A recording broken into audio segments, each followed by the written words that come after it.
हाँ जी विद्यार्थियों, सारिਆਂ ਨੂੰ ਸਤਿ ਸ੍ਰੀ ਅਕਾਲ ਤੇ ਇੱਕ ਵਾਰ ਫਿਰ ਤੁਹਾਡਾ ਸਾਰਿਆਂ ਦਾ ਸਵਾਗਤ ਹੈ ਪੰਜਾਬੀ ਸਾਹਿਤ ਦੀ ਜਮਾਤ ਵਿੱਚ, ਜਿਹਦੇ ਵਿੱਚ ਆਪਾਂ ਆਪਣਾ ਜਿਹੜਾ ਅਗਲਾ ਕਵੀ ਹੈ ਉਹ ਆਪਾਂ ਪੜ੍ਹਨਾ ਹੈ ਜੀ ਅੰਮ੍ਰਿਤਾ ਪ੍ਰੀਤਮ ਕਵਿੱਤਰੀ, ਜਿਹੜੀ ਆਪਣੀ ਅਗਲੀ ਕਵਿੱਤਰੀ। हाँ जी, ਸਭ ਤੋਂ ਪਹਿਲਾਂ ਆਪਣੀ ਜਿਹੜੀ 10ਵੀਂ ਵਾਲੀ ਬੁੱਕ ਹੈ ਜਿਹੜੀ ਉਹਦੇ ਵਿੱਚ ਦੇਖਦੇ ਹਾਂ ਵੀ ਅੰਮ੍ਰਿਤਾ ਪ੍ਰੀਤਮ ਦਾ ਚੈਪਟਰ ਦੇ ਰੱਖਿਆ ਇਹਦੇ ਵਿੱਚ ਬੁੱਕ ਦੇ ਵਿੱਚ। हाँ जी, ਅੰਮ੍ਰਿਤਾ ਪ੍ਰੀਤਮ 10ਵੀਂ वाली बुक ਦੇ ਵਿੱਚ 56 नंबर पेज ਤੇ आ जाओ। हाँ जी आ रही, लो जी आ कवितावां दे रखियां ਜਿਹੜੀਆਂ ਇਹ ਅੰਮ੍ਰਿਤਾ ਪ੍ਰੀਤਮ ਦੀਆਂ।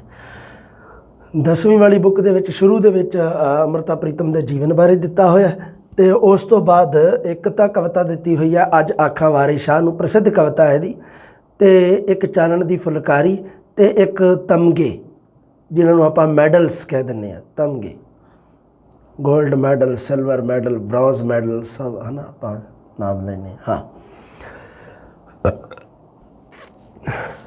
आधुनिक पंजाबी कविता विच रोमांसवादी कावधारा तो यह शुरू होंदी है, फिर समाजवाद प्रगतिवाद तो अगे चल के आधुनिक बोध युग बोध नूं साकार करने वाली कविता की रचना करती है। जन्म 31 अगस्त 1919 गुजरांवाला पाकिस्तान दे विच। पिता का नाम करतार सिंह हितकारी, माता का नाम राज कौर। 4 साल की उम्र में ही पुरानी रीत अनुसार मंगनी है जिहड़ी वो प्रीतम सिंह दे नाल कर दिती सी, इसे करके ही तो अपने नाम दे नाल ये प्रीतम लाउंदी सी। देश वंड तो बाद मतलब 1947 तो बाद देहरादून ते दिल्ली दे विच आल इंडिया रेडियो स्टेशन ते पंजाबी अनाउंसर वजों कार्ज किया। नागमणी रसाले का संपादन भी किया। प्रोफैसर मोहन सिंह का प्रसिद्ध रसाला सीगा 5 दरिया, ते उवें अंम੍ਰਿਤਾ ਪ੍ਰੀਤਮ का रसाला सी नागमणी। नावल कहानी कविता ते वार्तक सारी विधा दे विच इक्को जिही प्रसिद्धि, इक्को जिही महारत। अंम੍ਰਿਤਾ ਪ੍ਰੀਤਮ की स्वै जीवनी लिखी हुई है जिसका नाम है रसीदी टिकट। बहुत सारे इनाम सन्मान प्राप्त होए, सुनेड़े काव्य संग्रह ते भारतीय साहित्य अकादमी पुरस्कार मिले। पंजाब सरकार वालों श्रोमणी साहित्यकार का पुरस्कार, दिल्ली यूनीवर्सिटी वालों डी.लिट की डिग्री, राज सभा की मैंबर भी रही हुई है, ज्ञानपीठ वर्गे उच्च अवार्ड हासिल किए हैं। अमृत लहरां जिउंदा जीवन, त्रेल धोते फुल लम्मियां वाटां, मैं तवारी खां हिंद दी सरगी वेला ओ गीतां वालिओ, बदलां दे पल्ले विच सुनेड़े, अशोका चेती, कस्तूरी, नागमणी, कागज़ ते कैनवस। नारी समस्यावां की होनी नूं विशेष रूप में उभारन का यतन किया अंम੍ਰਿਤਾ ਪ੍ਰੀਤਮ ने। ओबीवियसली गल यह है, कॉमन जी गल ही है भी नारी है आप एक खुद एक कवित्री है तो यह नारी के दुखों नूं दर्दां नूं ज़्यादा समझती है। एक औरत ही औरत के दुखों नूं समझ सकती है। सब तो पहली कविता है अज आखां वारिस शाह नूं। इस कविता दे विच कवित्री अंम੍ਰਿਤਾ ਪ੍ਰੀਤਮ ने वारिस शाह नूं संबोधन किया है। वह वारिस शाह प्रसिद्ध किस्साकार जिसने किस्सा हीर की रचना की सी, उस नूं संबोधन है तो उस नूं की है एक तरह की शिकायत इहदे विच कीती है कवित्री ने। ਇਹਦੇ ਵਿੱਚ ਕੀ ਹੈ ਵੀ 1947 ਦੇ ਵਿੱਚ ਜਦੋਂ ਭਾਰਤ ਤੇ ਪਾਕਿਸਤਾਨ ਦੀ ਵੰਡ ਹੋਈ ਉਸ ਸਮੇਂ ਦੇ ਦ੍ਰਿਸ਼ ਤੇ ਆਧਾਰਿਤ ਹੈ ਇਹ ਕਵਿਤਾ ਹੈ। 1947 ਦੇ ਵਿਸਾਦਾਂ ਦੇ ਨਾਲ ਸੰਬੰਧਿਤ ਤੇ ਇਹਦੇ ਵਿੱਚ ਸੰਬੋਧਨ ਕੀਤਾ ਗਿਆ ਹੈ ਵਾਰਿਸ ਸ਼ਾਹ ਨੂੰ। ਅੱਜ ਆਖਾਂ ਵਾਰਿਸ ਸ਼ਾਹ ਨੂੰ ਕਿਤੋਂ ਕਬਰਾਂ ਵਿੱਚੋਂ ਬੋਲ ਤੇ ਅੱਜ ਕਿਤਾਬੇ ਇਸ਼ਕ ਦਾ ਕੋਈ ਅਗਲਾ ਵਰਕਾ ਫੋਲ। ਕਿਤਾਬੇ ਇਸ਼ਕ ਦਾ ਮਤਲਬ ਕਿ ਉਹ ਕਿਤਾਬ ਜਿਹਦੇ ਵਿੱਚ ਵਾਰਿਸ ਸ਼ਾਹ ਨੇ ਹੀਰ ਦਾ ਕਿੱਸਾ ਲਿਖਿਆ ਸੀ ਉਹਨੂੰ ਕਿਹਾ ਗਿਆ ਕਿਤਾਬੇ ਇਸ਼ਕ। एक रोई सी धी पंजाब दी तू लिख लिख मारे वैन। एक पंजाब दी धी रोई सी कौन? हीर। तो वह लिख लिख के मतलब वह किस्सा किने लिखिया सी? वारिस शाह ने। अज लखां धीआं रोंदियां तेनू वारिस शाह नूं कहण उठ दर्दमंदां दिया दर्दिया उठ तक अपना पंजाब। अज बेले लाशां विछियां ते लहू दी भरी चनाब। चनाब नदी का नाम लिया, चनाब दरिया का नाम लिया अंम੍ਰਿਤਾ ਪ੍ਰੀਤਮ ने इस कविता दे विच। किसी ने 5 पानियां विच दिती जहर रलार ते उन्हां 5 पानियां धरत नूं दिता पानी ला। इस जरखेज जमीन दे लू लू फुटिया जहर। जरखेज का शाब्दिक अर्थ हुंदा उपजाऊ। एक जमीन हुंदी है बंजर, एक उपजाऊ। उपजाऊ है जरखेज का अर्थ। गिट गिट चढ़ियां लालियां फुट फुट चढ़िया कहर। वेहो विलसी वाह फिरी वण वण वगी जा। वेहो विश जहर नूं कहंदे है। उन्हें हर एक वांस दी वंजड़ी दिती नाग बना। तो उन्हें की कीता ਕਿ ਜਿਹੜੀ ਉਹ ਜ਼ਹਿਰ ਦੀ ਭਰੀ ਹੋਈ ਹਵਾ ਨੇ ਕੀ ਕੀਤਾ, ਹਰ ਇੱਕ ਵੰਝਲੀ ਨੂੰ ਕੀ ਬਣਾ ਦਿੱਤਾ, ਨਾਗ ਬਣਾ ਦਿੱਤਾ। ਵੰਝਲੀ ਨੇ ਨਾਗ ਦਾ ਰੂਪ ਧਾਰਨ ਕਰ ਲਿਆ। ਵੰਝਲੀ ਇੱਕ ਵਾद्य ਯੰਤਰ ਹੈ ਜਿਸ ਨੂੰ ਰਾਂਝੇ ਦੇ ਕੋਲ ਹਮੇਸ਼ਾ ਵੰਝਲੀ ਬੰਸਰੀ ਰਹਿੰਦੀ ਹੁੰਦੀ ਸੀ। ਪਹਿਲਾ ਡੰਗ ਮਦਾਰੀਆਂ ਮੰਤਰ ਗਏ ਗਵਾਚ। ਪਹਿਲਾਂ ਮਦਾਰੀਆਂ ਨੂੰ ਲੱਗਿਆ ਡੰਗ ਪਹਿਲਾ ਉਸ ਦਾ, ਉਹਨਾਂ ਦੇ ਮੰਤਰ ਗਵਾਚ ਗਏ, ਉਹਨਾਂ ਦੇ ਮੰਤਰ ਭੁੱਲ ਗਏ ਉਹ। ਦੂਜੇ ਡੰਗ ਦੀ ਲੱਗ ਗਈ ਜਣੇ ਖਣੇ ਨੂੰ ਲਾਗ, ਨਾਗਾ ਕੀਲੇ ਲੋਕ ਮੂੰਹ, ਬਸ ਫਿਰ ਡੰਗ ਹੀ ਡੰਗ, ਪੱਲੋ ਪੱਲੀ ਪੰਜਾਬ ਦੇ ਨੀਲੇ ਪੈ ਗਏ ਅੰਗ। ਜਦੋਂ ਕਿਤੇ ਡੰਗ ਵਗੈਰਾ ਜ਼ਹਿਰ ਵਗੈਰਾ ਚੜ੍ਹ ਜੇ ਨਾ ਸਰੀਰ ਦੇ ਜੇ ਸੰਗ ਨੂੰ ਤਾਂ ਉਹ ਨੀਲੇ ਰੰਗ ਦਾ ਹੋ ਜਾਂਦਾ ਹੈ।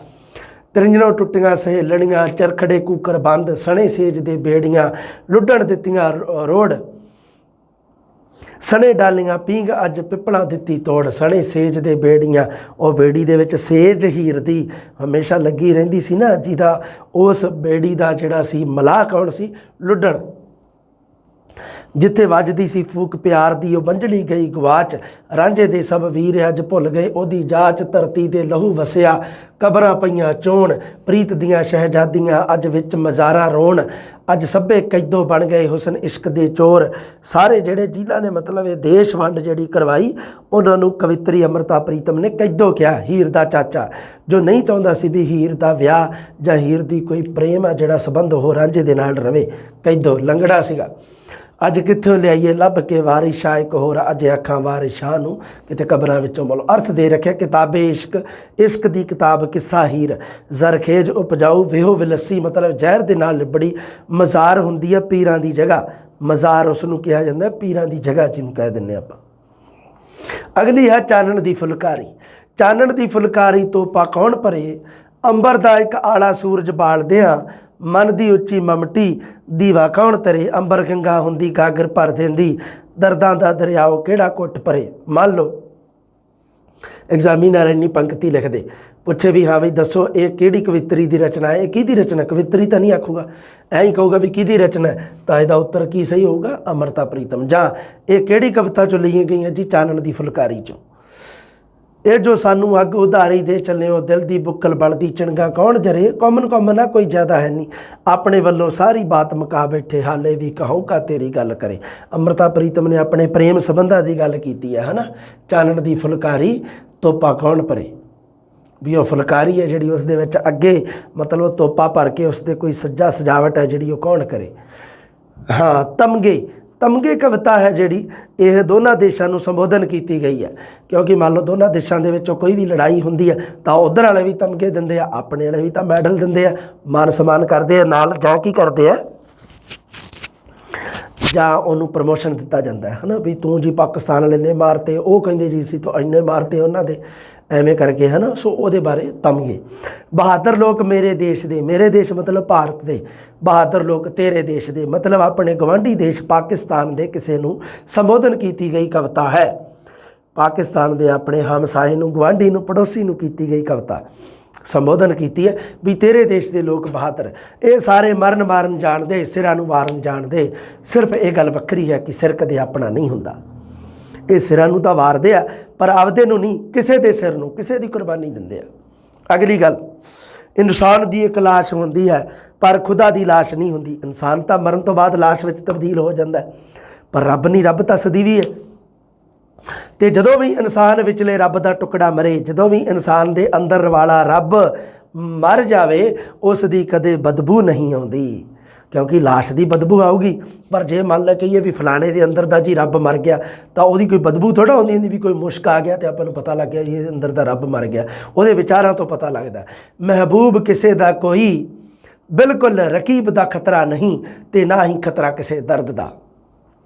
ਮਹਿਬੂਬ ਕੋਈ ਕਿਸੇ ਦਾ ਨਹੀਂ, ਕੋਈ ਕਿਸੇ ਦਾ ਮਹਿਬੂਬ ਨਹੀਂ ਹੈਗਾ। ਨਾ ਤਾਂ ਆਪਣੇ ਵਾਲੇ ਦੇਸ਼, ਆਪਣੇ ਲੋਕ ਉਹਨਾਂ ਨੂੰ ਪ੍ਰੇਮ ਕਰਦੇ ਆ, ਨਾ ਉਹ ਆਪਾਂ ਨੂੰ ਪ੍ਰੇਮ ਕਰਦੇ ਆ। ਸੋ ਇਹ ਕੀ ਹੈ, ਕਵਿੱਤਰੀ ਅੰਮ੍ਰਿਤਾ ਪ੍ਰੀਤਮ ਆਪਣੇ ਨਜ਼ਰੀਏ ਤੋਂ ਕਹਿ ਰਹੀ ਹੈ, ਆਪਣੀ ਕਵਿਤਾ ਦੇ ਨਜ਼ਰੀਏ ਤੋਂ। ਕਵਿਤਾ ਦਾ ਸਿਰਲੇਖ ਹੈ ਤਮਗੇ। ਮਹਿਬੂਬ ਕੋਈ ਨਹੀਂ ਕਿਸੇ ਦਾ, ਕੋਈ ਕਿਸੇ ਨੂੰ ਪਿਆਰ ਨਹੀਂ ਕਰ ਰਿਹਾ। ਤੇ ਜਦੋਂ ਮਹਿਬੂਬ ਨਹੀਂ ਹੁੰਦਾ ਤੇ ਉਦੋਂ ਰਕੀਬ ਵੀ ਨਹੀਂ ਹੁੰਦਾ। ਜੇ ਮਹਿਬੂਬ ਨਾਮ ਦੇ ਸੰਬੰਧ ਹੈ ਨਹੀਂਗੇ, ਫਿਰ ਰਕੀਬ ਨਾਮ ਦੀ ਜਾਤੀ ਨਹੀਂ ਹੁੰਦੀ। ਰਕੀਬ ਦਾ ਸ਼ਾਬਦਿਕ ਅਰਥ ਹੁੰਦਾ ਹੈ ਜੀ, ਰਕੀਬ ਦਾ ਸ਼ਾਬਦਿਕ ਅਰਥ ਇੱਥੇ ਵੈਸੇ ਦਿੱਤਾ ਹੋਇਆ ਪਰ ਮੈਂ ਤੁਹਾਨੂੰ ਇੱਕ ਹੋਰ ਦੱਸਦਾ। ਰਕੀਬ ਦਾ ਮਤਲਬ ਹੁੰਦਾ ਵਿਰੋਧੀ। ਵਿਰੋਧੀ। ਪਰ ਰਕੀਬ ਕੀ ਹੁੰਦਾ ਹੈ ਕਿ ਜਦੋਂ ਮੰਨ ਲਵੋ ਕੋਈ ਦੋ ਸ਼ਖਸ ਇੱਕੋ ਹੀ ਚੀਜ਼ ਨੂੰ, ਇੱਕੋ ਹੀ ਚੀਜ਼ ਦੀ ਚਾਹਨਾ ਰੱਖਣ ਤਾਂ ਉਹ ਇੱਕ ਦੂਜੇ ਦੇ ਰਕੀਬ ਹੁੰਦੇ ਆ। ਇੱਕ ਮੈਨੂੰ ਸ਼ੇਰ ਯਾਦ ਆ ਗਿਆ ਕਿ ਆ ਗਲੇ ਲੱਗ ਜਾ ਤੁਝੇ ਮੁਬਾਰਕ ਹੋ ਐ ਮੇਰੇ ਰਕੀਬ, ਕੱਲ ਤੱਕ ਜੋ ਸ਼ਖਸ ਮੇਰਾ ਥਾ वो तेरा हो गया। ਸੋ ਇਹ ਰਕੀਬ ਹੈ ਜਿਹੜਾ, ਇਹਦਾ ਮਤਲਬ ਹੈ ਵਿਰੋਧੀ ਦੇ ਰੱਖਿਆ। ਯਾਦ ਰੱਖਣਾ ਤੁਸੀਂ, ਰਕੀਬ ਦਾ ਮਤਲਬ ਵਿਰੋਧੀ ਹੋ ਗਏ ਇੱਕ ਦੂਜੇ ਦੇ। ਵੀ ਦੋ ਮਤਲਬ ਬੰਦੇ ਆ ਜਿਹੜੇ ਉਹ ਇੱਕੋ ਚੀਜ਼ ਦੀ ਚਾਹਨਾ ਰੱਖਦੇ ਆ ਤਾਂ ਇੱਕ ਦੂਜੇ ਦੇ ਵਿਰੋਧੀ ਹੈ। ਸਿਰਫ ਜਿਹੜੀ ਲੀਕ ਵੱਡੀ ਹੈ ਉਹ ਇਹਦਾ ਅਪਮਾਨ ਕਰਦੀ ਹੈ। ਇਹ ਲੀ ਮੇਟਦੇ, ਇਹ ਲੀਕ ਜੋ ਸਰਬੱਤ ਦੇ ਮੇਚੇ ਨਹੀਂ ਆਉਂਦੀ। ਲੀਕ ਵਿੱਚ ਲੱਗੀ ਹੋਈ ਹੈ, ਭਾਰਤ ਪਾਕਿਸਤਾਨ ਦੀ ਸੀਮਾ ਖਿੱਚੀ ਹੋਈ ਹੈ। ਜੋ ਸਾਰੀ ਜਿੱਤ ਵੀ ਨਿਰਵਿਘਨ ਹੈ, ਸਾਰਾ ਜਸ਼ਨ ਵੀ ਨਿਰਵਿਘਨ ਹੈ। ਵਕਤ ਮੁਸਕਰਾ ਰਿਹਾ ਹੈ ਤੇ ਇਹਨਾਂ ਦੀ ਛਾਤੀ ਤੇ ਲਾ ਰਿਹਾ ਹੈ ਨਪੁੰਸਕ ਬਹਾਦਰੀ ਦੇ ਕਈ ਤਮਗੇ। ਤਮਗੇ ਕਿਹੜੀ ਕਿਹਦੇ ਲੱਗ ਰਹੇ ਆ? ਬਹਾਦਰੀ ਦੇ। ਕਿਹੜੀ? ਨਪੁੰਸਕ ਬਹਾਦਰੀ।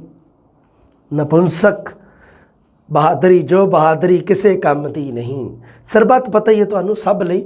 ਆਪਣੇ ਹੈਗਾ ਨਾ ਨਾਰਾ ਵੀ ਸਰਬੱਤ ਦਾ ਭਲਾ ਮੰਗਣਾ, ਨਾਨਕ ਨਾਮ ਚੜ੍ਹਦੀ ਕਲਾ ਤੇਰੇ ਭਾਣੇ ਸਰਬੱਤ ਦਾ ਭਲਾ। ਸਰਬੱਤ ਸਾਰੇ, ਸਰਬੱਤ ਦਾ ਸ਼ਬਦਿਕ ਅਰਥ ਹੁੰਦਾ ਸਾਰੇ। ਸੋ ਇਹ ਹੈ ਜਿਹੜੀ ਇਸ ਕਵਿਤਾ ਦੇ ਵਿੱਚ ਨਪੁੰਸਕ ਬਹਾਦਰੀ ਦੇ ਤਮਗੇ ਲੱਗ ਰਹੇ ਆ। ਨਪੁੰਸਕ ਬਹਾਦਰੀ ਉਹ ਬਹਾਦਰੀ ਜੋ ਕਿਸੇ ਕੰਮ ਨਹੀਂ ਆ ਰਹੀ। ਇਸ ਦਾ ਧਿਆਨ ਰੱਖਣਾ।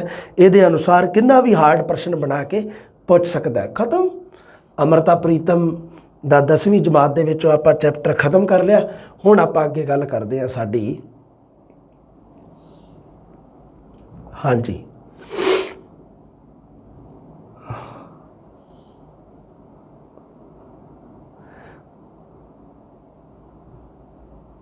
ਅਗਲੀ ਜਿਹੜੀ ਕਵਿਤਾ ਹੈ ਆਪਣੀ, ਹਾਂਜੀ, ਅੱਗੇ ਆਪਾਂ ਜਿਹੜੇ ਨੋਟਸਾਂ ਦੇ ਵਿੱਚ ਹੈ ਨਾ ਉਹ ਆਪਾਂ ਪੜ੍ਹ ਲਈਏ। ਆਧੁਨਿਕ ਪੰਜਾਬੀ ਕਵਿਤਾ ਦਾ ਇਤਿਹਾਸ ਨੋਟਸਾਂ ਦੇ ਵਿੱਚੋਂ ਆਪਾਂ ਅੰਮ੍ਰਿਤਾ ਪ੍ਰੀਤਮ ਬਾਰੇ ਪੜ੍ਹ ਲਈਏ। ਇਹ ਜ਼ਰੂਰੀ ਹੈ ਨਾ।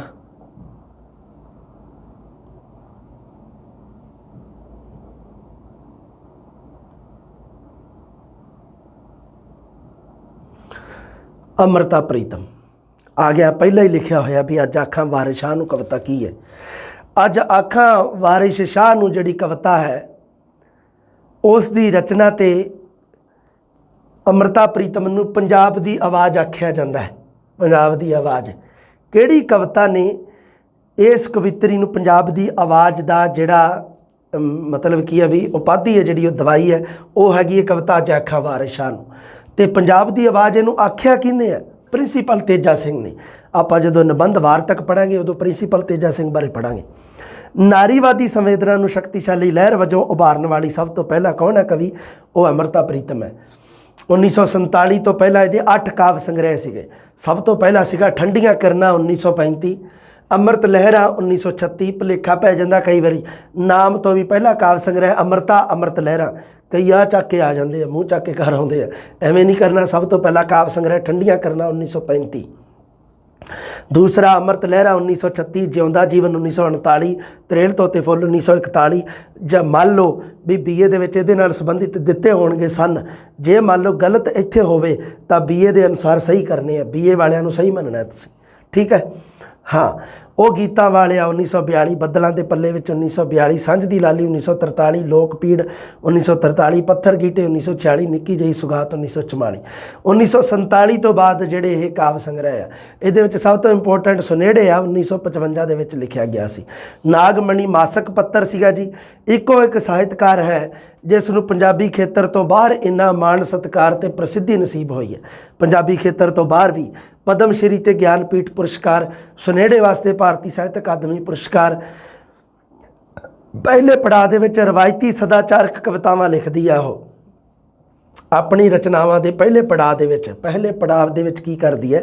ਰਵਾਇਤੀ ਸਦਾਚਾਰਕ ਕਵਿਤਾਵਾਂ ਲਿਖਦੀ ਹੈ, ਜਿਹਦੇ ਵਿੱਚ 2 ਕਾਵਿ ਸੰਗ੍ਰਹਿ ਠੰਡੀਆਂ ਕਿਰਨਾਂ ਤੇ ਅੰਮ੍ਰਿਤ ਲਹਿਰਾਂ। ਦੂਜੇ ਪੜਾਅ ਦੇ ਵਿੱਚ ਉਹ ਨਿੱਜੀ ਜ਼ਿੰਦਗੀ ਦੇ ਨਾਲ ਸੰਬੰਧਿਤ ਲਿਖਣ ਲੱਗ ਜਾਂਦੀ ਹੈ। ਆਪਣੀ ਨਿੱਜੀ ਪੀੜਾ ਤੇ ਲੋਕ ਪੀੜਾ ਦੋਨਾਂ ਨੂੰ। ਤਰੇੜ ਧੋਤੇ ਫੁੱਲ, ਉਹ ਗੀਤਾਂ ਵਾਲਿਆ ਬੱਦਲਾਂ ਦੇ ਪੱਲੇ ਵਿੱਚ। ਸਮਾਜਿਕ ਪੀੜਾ, ਦੇਸ਼ ਵੰਡ ਸਮੇਂ ਇਸਤਰੀਆਂ ਦੀ ਦਰਪੇਸ਼ ਸਮੱਸਿਆ, ਇਹ ਜਿਹੜੀ ਸਮੱਸਿਆ ਹੈ ਇਹ ਮੈਂ ਤਵਾਰੀਖ ਹਾਂ ਹਿੰਦ ਦੀ ਕਾਵ ਸੰਗ੍ਰਹਿ ਦੇ ਵਿੱਚ ਹੈ। ਸੁਨੇੜੇ ਜਿਹਨੂੰ ਭਾਰਤੀ ਸਾਹਿਤ ਅਕਾਦਮੀ ਪੁਰਸਕਾਰ ਮਿਲਿਆ ਉਹ ਅਮਨ ਲਹਿਰ ਦੇ ਨਾਲ ਸੰਬੰਧਿਤ ਹੈ, ਸ਼ਾਂਤੀ ਲਹਿਰ ਦੇ ਨਾਲ ਸੰਬੰਧਿਤ ਹੈ। ਤੀਜੇ ਪੜਾਅ ਕਾਗਜ਼ ਦੇ ਕੈਨਵਸ ਦੇ ਵਿੱਚ ਪ੍ਰਯੋਗਸ਼ਾਲੀ ਲਹਿਰ ਦੇ ਨਾਲ ਇਹ ਜੁੜਦੀ ਹੈ। ਜੋ ਪ੍ਰਯੋਗਸ਼ਾਲੀ ਲਹਿਰ ਹੈ ਜਿਹੜੀ ਉਹ ਪ੍ਰਗਤੀਵਾਦੀ ਦੇ ਵਿਰੋਧ ਦੇ ਵਜੋਂ ਸਥਾਪਿਤ ਹੁੰਦੀ ਹੈ। ਪਹਿਲੀ ਵਾਰ ਇਸਤਰੀ ਨੂੰ ਵੱਡੇ ਪੱਧਰ ਤੇ ਬਿਆਨ ਕੀਤਾ। ਪਹਿਲੀ ਵਾਰ ਨਵੀਂ ਪੈਦਾ ਹੋਈ ਮੱਧ ਸ਼੍ਰੇਣੀ ਦੀ ਔਰਤ ਦੇ ਮਨੋਭਾਵਾਂ ਨੂੰ ਮੱਧਕਾਲੀ ਜਕੜਬੰਦਾਂ ਵਿੱਚੋਂ ਮੁਕਤ ਕਰਕੇ ਆਧੁਨਿਕ ਔਰਤ ਦੇ ਅਸੱਤਵਾਦੀ ਪ੍ਰਸ਼ਨਾਂ ਵਜੋਂ ਪੇਸ਼ ਕੀਤਾ। ਆਧੁਨਿਕ ਔਰਤ ਦੀਆਂ ਸੰਵੇਦਨਾਵਾਂ, ਉਸ ਦੇ ਪ੍ਰਸ਼ਨਾਂ ਨੂੰ, ਉਸ ਦੀ ਜ਼ਿੰਦਗੀ ਨੂੰ ਉਭਾਰਨ ਵਾਲੀ ਕੌਣ ਹੈ? ਅੰਮ੍ਰਿਤਾ ਪ੍ਰੀਤਮ ਹੈ। ਕਿਉਂਕਿ ਮੱਧ ਸ਼੍ਰੇਣੀ ਹੈ ਜਦੋਂ ਨਵੀਂ ਪੈਦਾ ਹੋਈ ਸੀ ਅੰਮ੍ਰਿਤਾ ਪ੍ਰੀਤਮ ਵੇਲੇ। ਦੋ ਹੀ ਸ਼੍ਰੇਣੀਆਂ ਸੀਗੀਆਂ ਉਸ ਤੋਂ ਪਹਿਲਾਂ। ਅੰਗਰੇਜ਼ ਜਦੋਂ ਆਏ ਉਦੋਂ ਬਸਤੀਵਾਦੀ ਜਿਹੜੀ ਇੱਕ ਉਹਨਾਂ ਦੀ ਚੱਲੀ, ਸਾਮਰਾਜਿਆਵਾਦੀ ਜਿਹੜੀ ਉਹਨਾਂ ਨੇ ਕੀ ਸੀ, ਆਪਣੇ ਰਾਜਿਆਂ ਮਹਾਰਾਜਿਆਂ ਵਾਲਾ ਜਿਹੜਾ ਕੰਮ ਚੱਲਦਾ ਸੀਗਾ ਉਸ ਨੂੰ ਖਤਮ ਕਰਕੇ ਉਹਨਾਂ ਨੇ ਬਸਤੀਵਾਦੀ ਇੱਕ ਕਾਲ ਚੱਲਿਆ ਜਿਹਦੇ ਵਿੱਚ ਇੱਕ ਮੱਧ ਸ਼੍ਰੇਣੀ ਜਿਹੜੀ ਪੈਦਾ ਹੋਈ, ਮਿਡਲ ਕਲਾਸ। ਜਸਵੀਰ ਸਿੰਘ ਆਹਲੂਵਾਲੀਆ ਨੇ ਕੀ ਕਿਹਾ ਹੈ ਵੀ ਅੰਮ੍ਰਿਤਾ ਮੋਹਨ ਕਾਵਤਾਰਾ, ਅੰਮ੍ਰਿਤਾ ਪ੍ਰੀਤਮ ਤੇ ਪ੍ਰੋਫੈਸਰ ਮੋਹਨ ਸਿੰਘ ਦੋਨੋਂ ਮੱਧ ਸ਼੍ਰੇਣੀਕ ਵਿਅਕਤੀਵਾਦ ਅਤੇ ਕ੍ਰਾਂਤੀਕਾਰੀ ਸ਼ਕਤੀਆਂ ਦੀ ਆਰਜੀ ਸੰਧੀ ਹੈ। ਇਹ ਜਸਵੀਰ ਸਿੰਘ ਆਹਲੂਵਾਲੀਆ ਨੇ ਕਿਹਾ, ਪ੍ਰਯੋਗਵਾਦੀ ਕਵੀ ਨੇ। ਅੰਨਦਾਤਾ ਕਵਿਤਾ ਔਰਤ ਦੀ ਤਰਾਸਦੀ ਬਾਰੇ ਹੈ। ਛੰਦਾਬੰਦੀ ਅਤੇ ਖੁੱਲੀ ਦੋਨੋਂ ਕਵਿਤਾਵਾਂ ਰਚੀਆਂ। ਪਹਿਲੀ ਵਾਰ ਚੌਂਕਾ, ਪ੍ਰਾਂਤ, ਤਵਾ, ਰੋਟੀ, ਬੁਹਾਰੀ ਇਹ ਵਰਗੇ ਨਿਰੋਲ ਔਰਤ ਅਨੁਭਵ ਦੇ ਕਾਵਿ ਬਿੰਬਾਂ ਦੀ ਵਰਤੋਂ ਕੀਤੀ ਹੈ। ਕਵਿਤਾ ਦੇ ਵਿੱਚ ਪਹਿਲੀ ਵਾਰ ਔਰਤ ਦੇ ਨਾਲ ਸੰਬੰਧਿਤ ਕਾਵਿ ਬਿੰਬ, ਉਹ ਜਿਹੜਾ ਮਤਲਬ ਕੀ ਹੈ ਵੀ ਚੌਂਕੇ ਚੁੱਲ੍ਹੇ ਵਾਲਾ ਕੰਮ ਹੈ ਜਿਹੜਾ ਇਹ ਔਰਤ ਹੀ ਸਾਂਭਦੀ ਹੈ ਆਪਣੇ ਘਰਾਂ ਦੇ ਵਿੱਚ ਅਮੂਮਨ। ਚੌਂਕਾ, ਪ੍ਰਾਂਤ, ਤਵਾ, ਰੋਟੀ, ਬੁਹਾਵਰੀ ਵਰਗੇ ਇਹ ਸ਼ਬਦ, ਇਹ ਨਿਰੋਲ ਕਾਵਿ ਬਿੰਬਾਂ ਦੀ ਵਰਤੋਂ ਅੰਮ੍ਰਿਤਾ ਪ੍ਰੀਤਮ ਨੇ ਕੀਤੀ ਹੈ। ਅੱਜ ਅੱਖਾਂ ਵਾਰੇ ਸ਼ਾਹ ਨੂੰ ਤੇ ਤਵਾਰੀਖ ਦੋ ਕਵਿਤਾਵਾਂ ਜਿਹੜੀਆਂ ਉਹ ਦੇਸ਼ ਵਿਭਾਜਨ ਦੇ ਨਾਲ ਸੰਬੰਧਿਤ ਹੈ। ਗਿੱਧਾ, ਝੂਮਰ, ਸੰਮੀ, ਭੰਗੜਾ, ਲੋਕ ਨਾਚਾਂ ਦੇ ਤਾਲ ਉੱਪਰ ਗੀਤ ਵੀ ਲਿਖੇ ਹੈ। ਸੋ ਪ੍ਰੋਫੈਸਰ ਮੋਹਨ ਸਿੰਘ ਤੇ ਅੰਮ੍ਰਿਤਾ ਪ੍ਰੀਤਮ ਦੋਨੋਂ ਪ੍ਰਗੀਤਕ ਕਵੀ ਵੀ ਹਨ। ਪ੍ਰੋਫੈਸਰ ਮੋਹਨ ਸਿੰਘ ਪ੍ਰਗੀਤਕ ਕਵੀ ਹੈ ਤੇ ਅੰਮ੍ਰਿਤਾ ਪ੍ਰੀਤਮ ਪ੍ਰਗੀਤਕ ਕਵਿੱਤਰੀ ਹੈ। ਦੋਨਾਂ ਦੀ ਧਿਆਨ ਰੱਖਣੀ ਹੈ ਤੁਸੀਂ ਗੱਲ। ਲਓ ਜੀ, ਅੰਮ੍ਰਿਤਾ ਪ੍ਰੀਤਮ ਆਪਣੀ ਜਿਹੜੀ ਉਹ ਇੱਥੇ ਅੰਮ੍ਰਿਤਾ ਪ੍ਰੀਤਮ ਦੇ ਨਾਲ ਸੰਬੰਧਿਤ ਆਪਾਂ ਇਹ ਵੀ ਪੜ੍ਹ ਲਿਆ। ਹੁਣ ਆਪਾਂ ਗੱਲ ਕਰਦੇ ਹਾਂ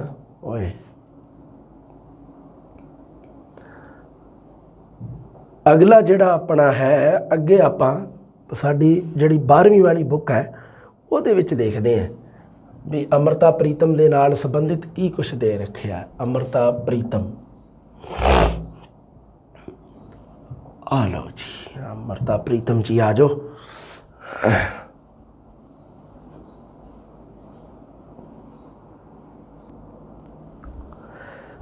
ਅੰਮ੍ਰਿਤਾ ਪ੍ਰੀਤਮ ਆਪਣੀ ਹੈ ਕਿ 12ਵੀਂ ਵਾਲੀ ਬੁੱਕ ਦੇ ਵਿੱਚ ਦੇਖਣੀ ਪਊਗੀ, ਸ਼ਾਇਦ ਮੁਸ਼ਕਲ ਹੈ। ਸਰਮੋਹਨ ਸਿੰਘ, ਹਰਭਜਨ ਸਿੰਘ ਨਹੀਂ ਹੈ। ਲਓ ਜੀ, ਸ਼ੁਕਰ ਹੈ ਅੰਮ੍ਰਿਤਾ ਪ੍ਰੀਤਮ 12ਵੀਂ ਦੇ ਵਿੱਚ ਹੈ ਨਹੀਂ। ਆ ਜਾਓ ਫਿਰ BA ਦੇ ਵਿੱਚ ਪੜ੍ਹਦੇ ਹਾਂ ਆਪਾਂ ਅੰਮ੍ਰਿਤਾ ਪ੍ਰੀਤਮ ਬਾਰੇ। ਹਾਂਜੀ, ਅੰਮ੍ਰਿਤਾ ਪ੍ਰੀਤਮ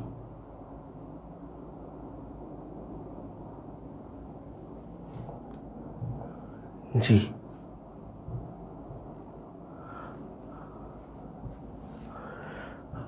ਲਓ ਜੀ, ਆਧੁਨਿਕ ਕਾਵਿ ਦੇ ਵਿੱਚ ਆ ਗਏ ਆਪਾਂ। ਆਪਣੀ ਨਵੇਂ ਦਸੱਦੇ ਬੁੱਕ ਦੇ ਵਿੱਚ ਅੰਮ੍ਰਿਤਾ ਪ੍ਰੀਤਮ ਬਾਰੇ ਪੜ੍ਹਨਾ ਆਪਾਂ। ਪਹਿਲਾਂ ਤਾਂ ਜੀਵਨ ਪਰਿਚੈ ਬਾਰੇ ਪੜ੍ਹ ਲਈਏ ਆਪਾਂ, ਇਹਦੇ ਵਿੱਚ ਕੀ ਕੁਛ ਹੈ। ਉਸ ਤੋਂ ਬਾਅਦ ਅੱਗੇ ਕਵਿਤਾ 'ਤੇ ਚੱਲਾਂਗੇ। ਭਾਈ ਵੀਰ ਸਿੰਘ, ਮੋਹਨ ਸਿੰਘ ਤੇ ਹੁਣ ਆ ਗਈ ਜੀ ਸਾਡੀ ਅੰਮ੍ਰਿਤਾ ਪ੍ਰੀਤਮ। ਲਓ ਜੀ, 1919 ਦੇ ਰੱਖਿਆ। 2005 ਦੇ ਵਿੱਚ ਮ੍ਰਿਤੂ ਵੀ ਹੋ ਗਈ ਸੀ, ਪਰ ਇਹ ਕਿਤਾਬਾਂ ਜਿਹੜੀਆਂ ਇਹ ਪਹਿਲਾਂ ਤੋਂ ਛਪੀਆਂ ਹੋਈਆਂ, ਇਸ ਕਰਕੇ ਇਕੱਲਾ ਜਨਮ ਹੀ ਦਿੱਤਾ। ਉਹ ਜਿਹੜਾ ਮ੍ਰਿਤੂ ਵਾਲਾ ਖਾਨਾ ਉਹਨੂੰ ਖਾਲੀ ਛੱਡਿਆ। 31 ਅਗਸਤ 1919 ਗੁਜਰਾਂਵਾਲਾ ਵਿੱਚ। ਠੀਕ ਹੈ, ਬਾਕੀ ਸਾਰੀਆਂ ਗੱਲਾਂ ਆਪਣੀਆਂ ਕਲੀਅਰ ਹੈ। ਅੰਮ੍ਰਿਤ ਲਹਿਰਾਂ ਕਾਵਿ ਸੰਗ੍ਰਹਿ 1936। ਪਰ ਤੁਹਾਨੂੰ ਪਤਾ ਹੀ ਹੈ ਵੀ ਸਭ ਤੋਂ ਪਹਿਲਾਂ ਇੱਕ ਕਾਵਿ ਸੰਗ੍ਰਹਿ ਸਾਡੀ 12ਵੀਂ ਵਾਲੀ ਬੁੱਕ ਦੇ ਵਿੱਚ, 10ਵੀਂ ਵਾਲੀ ਦੇ ਵਿੱਚ ਹੈ ਨਾ, ਦਿੱਤਾ ਹੋਇਆ, ਜਿਹਦਾ ਨਾਮ ਠੰਡੀਆਂ ਕਿਰਨਾਂ, ਜਿਹੜਾ ਇਹਦੇ ਵਿੱਚ ਵੀ ਦਿੱਤਾ ਨਹੀਂਗਾ ਕਿ ਅੰਮ੍ਰਿਤ ਲਹਿਰਾਂ ਤੋਂ ਹੀ ਸ਼ੁਰੂ ਕੀਤਾ ਇਹਨੇ ਵੀ। ਪਰ ਸਭ ਤੋਂ ਪਹਿਲਾ ਕਾਵਿ ਸੰਗ੍ਰਹਿ ਜਿਹੜਾ ਉਹ ਠੰਡੀਆਂ ਕਿਰਨਾਂ। ਅੰਮ੍ਰਿਤ ਲਹਿਰਾਂ, ਜਿਉਂਦਾ ਜੀਵਨ ਦੂਜੀ ਵਾਰ 1944 ਦੇ ਵਿੱਚ। ਤਰੇਲ ਧੋਤੇ ਫੁੱਲ 1944, ਉਹ ਗੀਤਾਂ ਵਾਲਿਆ। ਆ ਸਾਰੇ ਆ ਜਿਹੜੇ ਇਹਨਾਂ ਦੇ ਤੁਸੀਂ ਸਭ ਤੋਂ ਪਹਿਲਾਂ ਕੀ ਹੈ ਵੀ ਸਨ ਆ ਜਿਹੜੇ ਜ਼ਰੂਰ ਧਿਆਨ ਰੱਖਣੇ। ਅੰਮ੍ਰਿਤ ਲਹਿਰਾਂ ਦਾ ਜ਼ਰੂਰੀ ਹੈ ਧਿਆਨ ਰੱਖਣਾ। ਸੁਨੇੜੇ ਕਾਵਿ ਸੰਗ੍ਰਹਿ ਤੇ ਭਾਰਤੀ ਸਾਹਿਤ ਅਕਾਦਮੀ ਪੁਰਸਕਾਰ ਮਿਲਿਆ ਤੇ ਭਾਰਤ ਸਰਕਾਰ ਨੇ ਉਸ ਦੀ ਕਲਮ ਨੂੰ ਮਾਣ ਦੇਣ ਲਈ ਪਦਮ ਸ਼੍ਰੀ ਦੀ ਉਪਾਧੀ, ਦਿੱਲੀ ਯੂਨੀਵਰਸਿਟੀ ਵੱਲੋਂ ਡੀਲਿਟ ਦੀ ਉਪਾਧੀ, ਪੰਜਾਬੀ ਕਾਵਿ ਦੇ ਇਤਿਹਾਸ ਵਿੱਚ ਅਤੀ ਪ੍ਰਗਤੀਸ਼ੀਲ ਚਾਨਣ ਮੁਨਾਰਾ ਹੈ। ਅੰਮ੍ਰਿਤਾ ਪ੍ਰੀਤਮ ਕੁਝ ਲਿਖਣ ਅਤੇ ਆਖਣ ਦੀ ਦਲੇਰੀ ਹੈ ਜੋ ਔਰਤ ਹੁਣ ਤੱਕ ਨਹੀਂ ਲਿਖ ਜਾਂ ਕਹਿ ਸਕੀ, ਇਸ ਕਰਕੇ ਉਸ ਨੂੰ ਪੰਜਾਬੀ ਨਾਰੀ ਦੀ ਆਵਾਜ਼ ਵੀ ਕਿਹਾ ਜਾਂਦਾ ਹੈ। ਪੰਜਾਬ ਦੀ ਨਾਰੀ ਦੀ ਆਵਾਜ਼ ਵੀ ਕਿਹਾ ਜਾਂਦਾ ਹੈ ਉਸ ਨੂੰ। ਅੱਜ ਆਖਾਂ ਵਾਰਿਸ਼ਾਂ ਨੂੰ ਪੰਜਾਬ ਦੀ ਵੰਡ ਤੇ ਉਸ ਦੀ ਜੋ ਨਜ਼ਮ ਲਿਖੀ ਹੈ, ਉਸ ਨੇ ਸਮੁੱਚੇ ਜਗਤ ਨੂੰ ਹਲੂਣ ਕੇ ਰੱਖ ਦਿੱਤਾ। ਔਰਤ ਦੀ ਆਜ਼ਾਦੀ ਦੀ ਦੂਤ ਹੈ। ਲੋਕ ਗੀਤਾਂ ਦਾ ਸਰੋਦੀਪਣ ਹੈ ਕਵਿਤਾ ਵਿੱਚ। ਉਸ ਦੀ ਭਾਸ਼ਾ ਕਲਾਤਮਕ ਹੈ, ਨਹੀਂ ਕੋਈ ਦਿੱਕਤ ਨਹੀਂ ਹੈ, ਕੋਈ ਕਾਮਨ ਜਿਹੀਆਂ ਗੱਲਾਂ। ਬਿੰਬ ਸਿਰਜਣਾ ਵਿੱਚੋਂ ਤੀਖਣ ਸੂਝ ਤੇ ਕਲਾਮਈ ਪ੍ਰਤਿਭਾ ਝਲਕਦੀ ਹੈ। ਸ਼ਬਦਾਂ ਤੇ ਅਰਥਾਂ ਦਾ ਉੱਤਮ ਸੰਮੇਲਨ ਕਰਵਾਇਆ ਹੈ। ਠੀਕ ਹੈ, ਸੁਨੇੜੇ ਆਪਾਂ ਸਭ ਤੋਂ ਪਹਿਲਾਂ ਪੜ੍ਹਨੀ ਹੈ ਜਿਹੜੀ ਕਵਿਤਾ ਸੁਨੇੜੇ। ਹਾਂਜੀ, ਸਭ ਤੋਂ ਪਹਿਲੀ ਕਵਿਤਾ ਜਿਹੜੀ ਅੰਮ੍ਰਿਤਾ ਪ੍ਰੀਤਮ ਦੇ ਨਾਲ ਸੰਬੰਧਿਤ ਹੈ, ਜਿਹੜੀ ਉਹ ਆਪਾਂ ਪੜ੍ਹਨੀ ਹੈ ਸੁਨੇੜੇ। ਆ ਜਾਓ ਜੀ ਸੁਨੇੜੇ ਕਵਿਤਾ 'ਤੇ। ਇਹਦੇ ਵਿੱਚੋਂ ਕੋਈ ਵੀ ਮੰਨ ਲਓ ਕੋਈ ਔਖਾ ਅਰਥ ਜਾਂ ਕੁਛ ਵੀ ਹੋਊਗਾ, ਇਹ ਤੁਹਾਨੂੰ ਉਹਨਾਂ ਨਾਲ ਜਿਵੇਂ ਦੱਸਦਾ ਹੁੰਦਾ ਉਵੇਂ ਹੀ ਦੱਸਦਾ ਜਾਊਂਗਾ। ਸੁਨੇੜੇ ਕਵਿਤਾ ਕੱਢ ਲਓ ਆਪਣੀ।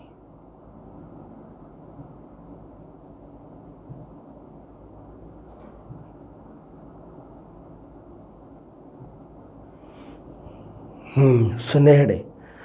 ਲੱਗੀ ਲੋ ਤੇ ਪਹਿਲੜਾ ਪਹਿਰ ਲੱਗਾ, ਫਿਰ ਦੂਸਰੇ ਪਹਿਰ ਨੇ ਸੱਦ ਲਾਈ। ਇੱਕ ਤੇਰੇ ਵਿਯੋਗ ਦਾ ਸੇਕ ਡਾਢਾ,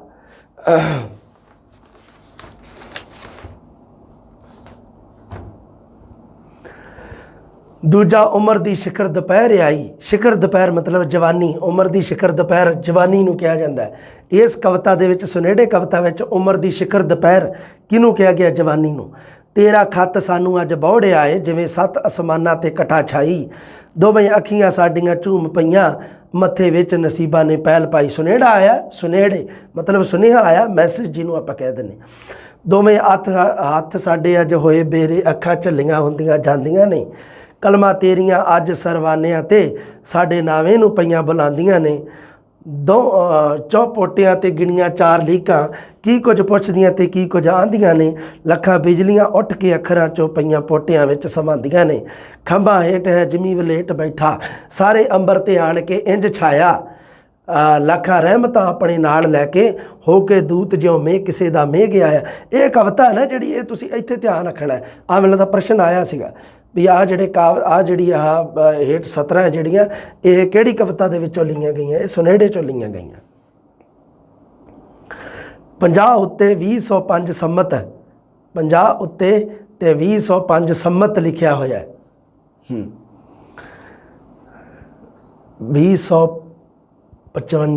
2055 ਸੰਮਤ ਦੀ ਗੱਲ ਕੀਤੀ ਹੈ। 50 ਉੱਤੇ 2005 ਸੰਮਤ। ਚੜ੍ਹਿਆ ਚੇਤਰ ਮਹੀਨਾ ਤੇ ਹੋਈ ਨਾਵੀਂ, ਹੱਥੀਂ ਆਪਣੇ ਲਿਖੇ ਸੁਨੇੜੇ ਮੈਂ, ਹੱਥੀਂ ਆਪਣੀ ਆਪ ਵਸੂਲ ਜਾਵੀਂ। ਇਹਨਾਂ ਕਾਗਜ਼ਾਂ ਨੂੰ, ਇਹਨਾਂ ਕਾਸਦਾਂ ਨੂੰ ਕਾਸਦ ਕਿਹਾ ਜਾਂਦਾ ਹੈ। ਸੁਨੇਹਾ ਪਹੁੰਚਾਉਣ ਵਾਲਾ ਕਾਸਦ। ਉਹ ਮੈਂ ਕਈ ਵਾਰੀ ਪਹਿਲਾਂ ਸੁਣਦਾ ਹੁੰਦਾ ਸੀ, ਵੇ ਕਬੂਤਰਾ ਵੇ ਕਾਸਦਾ, ਤੈਨੂੰ ਸੱਚੇ ਰੱਬ ਦਾ ਵਾਸਤਾ, ਜਿਉਂਦਾ ਰਹੇ ਚਿੱਠੀਆਂ ਪਹੁੰਚਾਉਣ ਵਾਲਿਆ। ਹੈ ਨਾ, ਮੈਂ ਸੋਚਣਾ ਵੀ ਇਹ ਪਤਾ ਨਹੀਂ ਕਾਸਦਾ ਆਪਾਂ ਕਹਿੰਦੇ ਹੁੰਦੇ ਵੀ ਕਾਸਦਾ ਮਤਲਬ ਕਿਹਦਾ, ਪਰ ਕਾਸਦ ਦਾ ਸ਼ਾਬਦਿਕ ਅਰਥ ਹੁੰਦਾ ਹੈ ਮੈਸੇਂਜਰ, ਸੁਨੇਹਾ ਪਹੁੰਚਾਉਣ ਵਾਲਾ ਮਾਧਿਅਮ। ਪਹਿਲੋਂ ਖੈਰ ਖੈਰੀਅਤ ਦੇ ਨਾਲ ਭਾਵੀਂ, ਫਿਰ ਹਾਲ ਹਵਾਲ ਜੋ ਪੁੱਛਣ ਆਈ।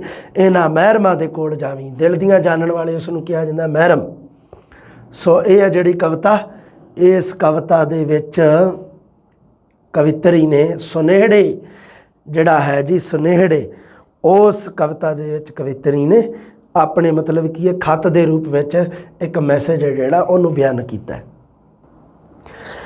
ਇਹ ਸਾਡੀ ਜਿਹੜੀ ਕਵਿਤਾ ਨਾ ਸੁਨੇੜੇ, ਇਹਦੇ ਵਿੱਚ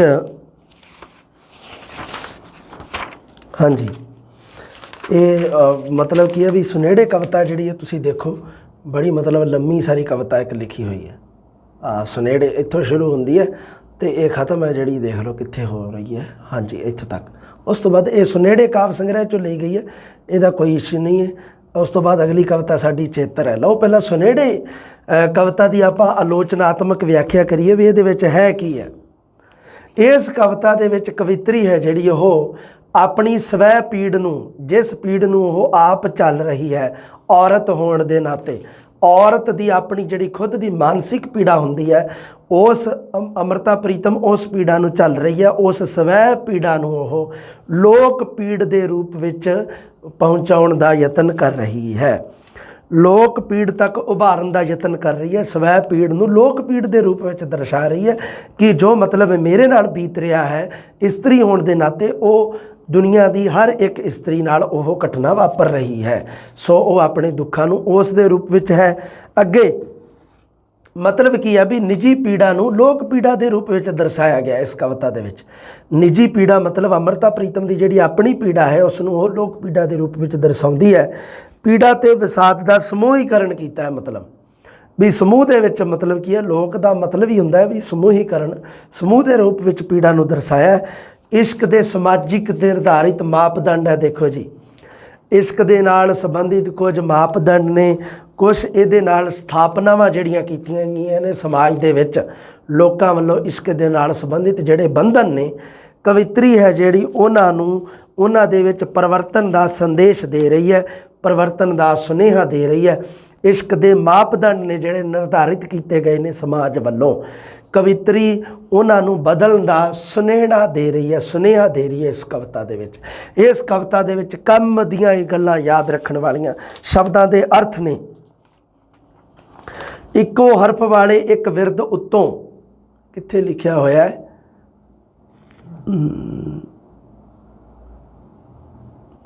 ਹਾਂਜੀ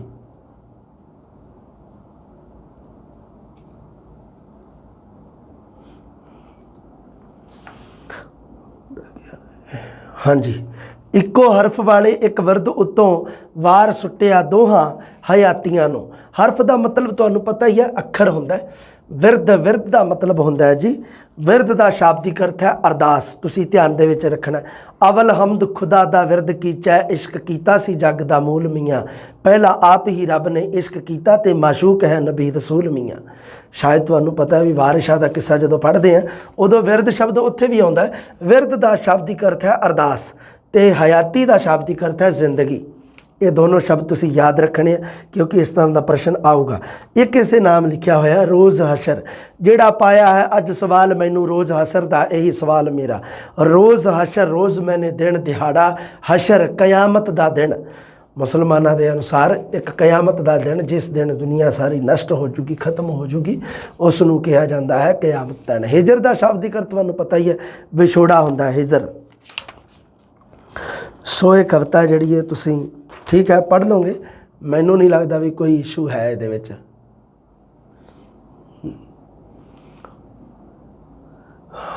ਪੈਂਤੀ ਅੱਖਰੀ ਹੀ ਸਾਡੇ ਵਿਜੋਗ ਵਾਲੇ, ਜਿਹੜਾ ਰਾਹ ਫੜਿਓ ਸੋਈ ਪਿਆ ਅੱਡੇ। ਹਾਂ, ਗੁਰਮੁਖੀ ਲਿਪੀ ਦੇ 35 ਅੱਖਰ ਹੀ ਹੈ ਨਾ, ਮਤਲਬ ਕਿ ਮੂਲ ਅੱਖਰ ਜਿਹੜੇ 35 ਆ। ਡਾਚੀ ਸਮੇਂ ਦੀ ਅਜੇ ਨਖੇੜ ਦਿੰਦੀ ਸੱਸੀ, ਅਜੇ ਵੀ ਪੁੰਨੂ ਦਾ ਖੁਰਾ ਪਾਲੇ। ਸੋ ਇਹਦੇ ਵਿੱਚ ਡਾਚੀ ਦਾ ਮਤਲਬ ਹੁੰਦਾ ਉੱਠਣੀ, ਡਾਚੀ।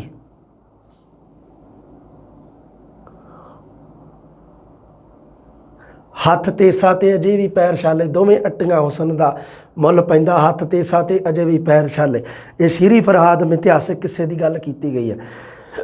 ਫਰਹਾਦ ਨੇ ਪਹਾੜ ਤੋੜਿਆ ਸੀ ਨਾ ਤੇਸੇ ਦੇ ਨਾਲ, ਉਹਦੀ ਗੱਲ ਕੀਤੀ ਹੈ ਇਹਦੇ ਵਿੱਚ। ਸੋ ਠੀਕ ਹੈ। ਹਾਂ, ਕੈਦੋ ਦਾ ਨਾਮ ਵੀ ਆਇਆ ਹੀਰ ਦੇ ਚਾਚੇ ਦਾ। ਇਸ ਕਵਿਤਾ ਨੂੰ ਤੁਸੀਂ ਪੜ੍ਹਦੇ ਰਹੋ, ਸੁਨੇੜੇ ਕਾਵ ਸੰਗ੍ਰਹਿ 'ਚੋਂ ਲਈ ਗਈ ਹੈ। ਦੂਸਰੀ ਜਿਹੜੀ ਆਪਣੀ ਕਵਿਤਾ ਹੈ ਉਹ ਹੈਗੀ ਹੈ ਜੀ ਚੇਤਰ। ਸੋ ਇਹ ਜਿਹੜੀ ਚੇਤਰ ਕਵਿਤਾ ਹੈ, ਇਸ ਕਵਿਤਾ ਦੇ ਵਿੱਚ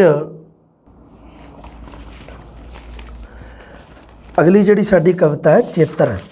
ਚੇਤਰ ਕਵਿਤਾ ਵੀ ਜਿਹੜੇ ਦੇਸੀ ਮਹੀਨੇ ਆ ਸਾਡੇ ਜਿਹੜੇ, ਉਹ ਚੇਤ ਦੇ ਮਹੀਨੇ ਤੋਂ ਸ਼ੁਰੂ ਹੁੰਦੇ ਆ। ਚੇਤਰ ਜਿਵੇਂ ਅੰਗਰੇਜ਼ੀ ਮਹੀਨੇ ਆ ਉਹ ਜਨਵਰੀ ਫਰਵਰੀ ਤੋਂ, ਉਵੇਂ ਹੀ ਦੇਸੀ ਮਹੀਨੇ ਆ ਜਿਹੜੇ ਉਹ ਚੇਤਰ ਦੇ ਮਹੀਨੇ ਤੋਂ ਸ਼ੁਰੂ ਹੁੰਦੇ। ਸੋ ਚੇਤਰ ਦੇ ਮਹੀਨੇ ਦੇ ਸੰਬੋਧਨ ਦੇ ਵਿੱਚ ਕਵਿਤਰੀ ਨੇ ਇੱਕ ਗਜ਼ਲ ਆਖੀ ਹੈ ਅੰਮ੍ਰਿਤਾ ਪ੍ਰੀਤਮ ਨੇ। ਜੇ ਇਸ ਕਵਿਤਾ ਦੇ ਵਿੱਚ ਕਵਿਤਰੀ ਨੇ ਆਪਣੇ ਨਿੱਜੀ ਪਿਆਰ ਨੂੰ ਵਿਅਕਤ ਕੀਤਾ ਹੈ, ਨਿੱਜੀ ਪਿਆਰ ਦੀ ਅਭਿਵਿਅਕਤੀ ਕੀਤੀ ਹੈ। ਅਗਰ ਮੰਨ ਲਓ ਪ੍ਰਸ਼ਨ ਬਣੇ ਕਿ ਚੇਤਰ ਕਵਿਤਾ ਦਾ ਸਿਰਲੇਖ ਕੀ ਹੈ, ਵੀ ਨਿੱਜੀ ਪਿਆਰ ਦੀ ਅਭਿਵਿਅਕਤੀ ਹੈ ਜਾਂ ਕਿਸੇ ਦੇ ਪਿਆਰ ਦੀ ਅਭਿਵਿਅਕਤੀ ਹੈ, ਜਾਂ ਹੋਰ ਵੀ ਕੁਛ ਆਪਸ਼ਨ ਪਾ ਦੇਵੇ, ਤਾਂ ਉਹਦੇ ਵਿੱਚ ਕੀ ਹੈ, ਉਹਦਾ ਉੱਤਰ ਇਹ ਰਹੂਗਾ ਕਿ ਨਿੱਜੀ ਪਿਆਰ ਨੂੰ ਵਿਅਕਤ ਕੀਤਾ ਹੈ।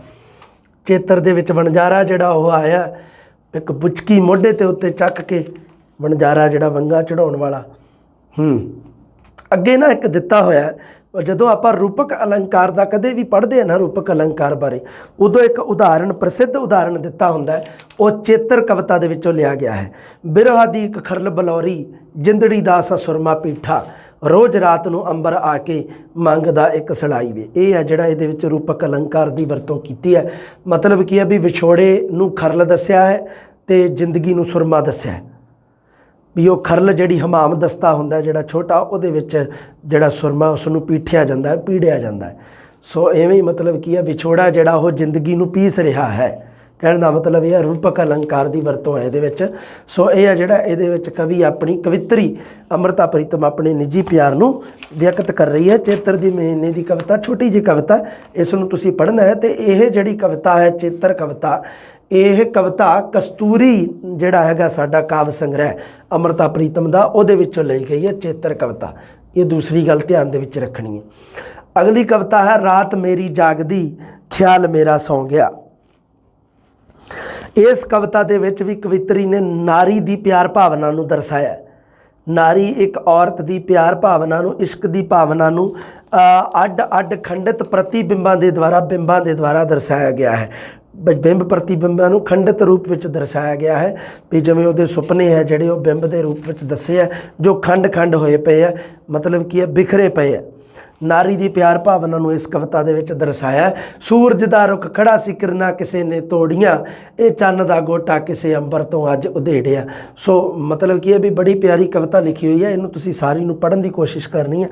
ਅੱਗੇ ਕੀ ਆ, ਇਹ ਜ਼ਖਮ ਮੇਰੇ ਇਸ਼ਕ ਦੇ ਸੀਤੇ ਸੀ ਤੇਰੀ ਯਾਦ ਨੇ, ਅੱਜ ਤੋੜ ਕੇ ਟਾਂਕੇ ਅਸੀਂ ਧਾਗਾ ਵੀ ਤੈਨੂੰ ਮੋੜਿਆ, ਕਿਤਨੀ ਕੁ ਦਰਦਨਾਕ ਹੈ ਅੱਜ ਪੀੜ ਤੇਰੇ ਇਸ਼ਕ ਦੀ, ਸਭਨਾ ਉਡੀਕਾਂ ਦਾ ਅਸਾ ਪੱਤਰਾ ਇਹਦੇ ਚੋਂ ਪਾੜਿਆ। ਸੋ ਇਹ ਆ ਜਿਹੜਾ ਇਸ਼ਕ ਦੇ ਸੰਬੰਧੀ ਕੋਈ ਵੀ ਗੱਲ ਹੈ ਜਿਹੜੀ ਦੁੱਖ ਦਿੰਦੀ ਹੈ ਅੰਮ੍ਰਿਤਾ ਪ੍ਰੀਤਮ ਨੂੰ, ਉਸ ਨੂੰ ਤਿਲਾਂਜਲੀ ਦਿੱਤੀ ਹੈ, ਉਸ ਚੀਜ਼ ਨੂੰ ਖਤਮ ਕਰਨ ਦੀ ਗੱਲ ਕੀਤੀ ਹੈ। ਇੰਨੀਆਂ ਜਿਹੜੀਆਂ ਲਿਖੀਆਂ ਹੋਈਆਂ ਨਾ 17 ਇਹਦੇ ਵਿੱਚ ਵੀ ਅੱਜ ਉਡੀਕਾਂ ਦਾ ਪੱਤਰਾ ਅਸੀਂ ਇਹਦੇ ਵਿੱਚੋਂ ਪਾੜਿਆ, ਤੇਰੀ ਉਡੀਕ ਦਾ ਪੱਤਰਾ ਜਿਹੜਾ ਹੈਗਾ ਪੱਤਰ ਉਹ ਅਸੀਂ ਪਾੜ ਦਿੱਤਾ, ਸਫਾ ਜਿਹੜਾ ਉਹ ਪਾੜ ਦਿੱਤਾ।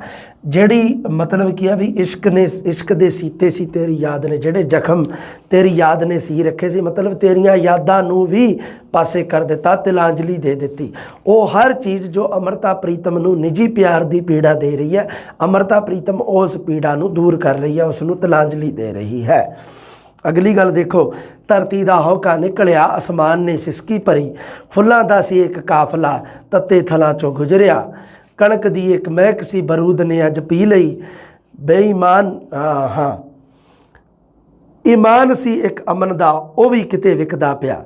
ਸੋ ਇਹਦੇ ਵਿੱਚ ਕੀ ਆ ਵੀ ਦੁੱਖਾਂ ਦਾ ਕਾਰਨ ਦੱਸਿਆ ਅੰਮ੍ਰਿਤਾ ਪ੍ਰੀਤਮ ਨੇ, ਵੀ ਜ਼ਿੰਦਗੀ ਦੇ ਵਿੱਚ ਦੁੱਖਾਂ ਦਾ ਕਾਰਨ ਕੀ ਹੈ, ਉਹ ਦੱਸਿਆ ਹੈ ਨਫ਼ਰਤ ਅਤੇ ਬਦਅਮਨੀ।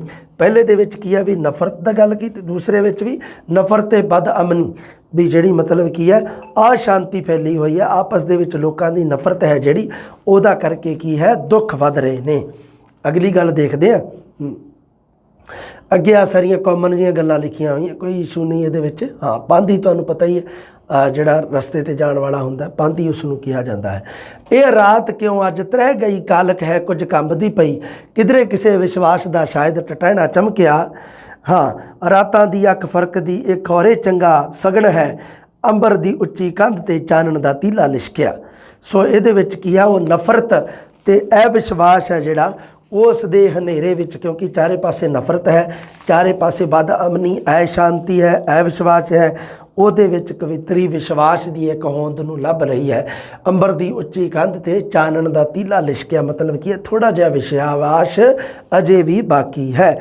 ਅੱਗੇ ਕੀ ਕਰੇ ਟਾਹਣੀ ਕੋਈ ਫੁੱਲਾਂ ਦੀ ਮਮਤਾ ਮਾਰਦੀ, ਇਨਸਾਨ ਦੀ ਤਕਦੀਰ ਨੇ ਇਨਸਾਨ ਨੂੰ ਅੱਜ ਆਖਿਆ, ਹੁਸਨਾਂ ਤੇ ਇਸ਼ਕਾਂ ਵਾਲਿਓ ਜਾਵੋ ਲਿਆਵੋ ਮੋੜ ਕੇ, ਵਿਸ਼ਵਾਸ ਦਾ ਇੱਕ ਯਾਤਰੂ ਜਿੱਥੇ ਵੀ ਕਿਧਰੇ ਟੁਰ ਗਿਆ। 6 ਰੁੱਤਾਂ ਕਾਵਿ ਸੰਗ੍ਰਹਿ ਦੇ ਵਿੱਚੋਂ ਲਈ ਗਈ ਹੈ ਰਾਤ ਮੇਰੀ ਜਾਗਦੀ ਕਵਿਤਾ। ਤੇ ਇਨਸਾਨ ਦੇ ਵਿੱਚ ਕੀ ਹੈ ਵੀ ਇੱਕ ਇੱਛਾ ਜ਼ਾਹਰ ਕੀਤੀ ਹੈ ਇਹਦੇ ਵਿੱਚ ਕਿ ਇਨਸਾਨ ਦੇ ਵਿਚਲਾ ਵਿਸ਼ਵਾਸ ਦਾ ਇੱਕ ਯਾਤਰੂ ਜਿੱਥੇ ਵੀ ਕਿਧਰੇ ਟੁਰ ਗਿਆ।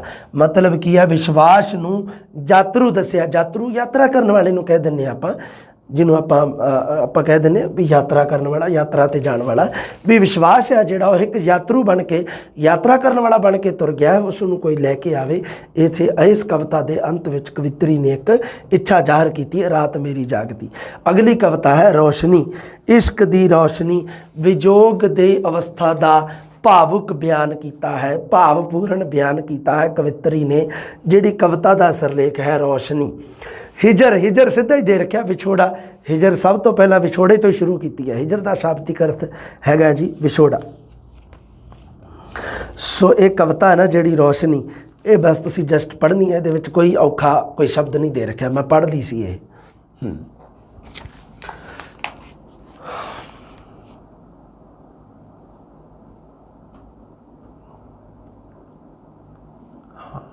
ਜ਼ਰਬ ਦੇ ਰੱਖਿਆ ਇੱਕ ਸ਼ਬਦ ਹੈ ਨਾ।